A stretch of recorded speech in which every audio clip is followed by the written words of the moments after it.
বন্ধুরা, আশা করছি আপনারা সবাই ভালো আছেন। চিনি আর ডিম নিয়ে নিয়েছি, খুব ভালো করে ফেটিয়ে নিতে হবে যতক্ষণ না চিনিটা গলে যাচ্ছে। চিনিটা গলিয়ে নেওয়ার পর এর মধ্যে দিয়ে দেবো ময়দা। ছাঁকনির মধ্যে দিয়ে ভালো করে ছেনে নিয়েছি ময়দাটাকে, নেড়েচেড়ে আবার দুধ দিয়ে দিচ্ছি। দুধ দিয়ে ভালো করে আবার নেড়েচেড়ে নিতে হবে। ডিমের গন্ধর জন্য এখানে আমি ভ্যানিলা এসেন্স ইউজ করেছি আর আধা বাটি সুজি দিয়ে আমি 15 মিনিটের জন্য রেখে দিয়েছিলাম। এবার এর মধ্যে দিয়ে দিচ্ছি বেকিং পাউডার আর ইনো একসঙ্গে দিয়ে খুব ভালো করে আমি ঘুটে নিয়েছি। বাটির মধ্যে খুব ভালো করে তেল লাগিয়ে পেপার লাগিয়ে দিয়েছি। এর মধ্যে সমস্ত ব্যাটারটা ঢেলে দিচ্ছি। অন্যদিকে আমি কড়াই বসিয়ে রেখেছি আঁচের মধ্যে। এর মধ্যে দিয়ে আমি 25 থেকে 30 মিনিটের মতো ঢেকে দিয়েছি। দেখতে হবে আমার কেকটা কীরকম হয়েছে।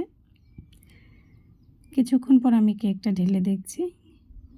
কেকটা সুজি দেওয়া ছিল তাই ভুরভুরা হয়েছে, খুব সফটও হয়েছে। আপনারা যখন খুশি বানিয়ে নিতে পারেন, বাচ্চাদের জন্য রেখে দিতে পারেন। কেমন হয়েছে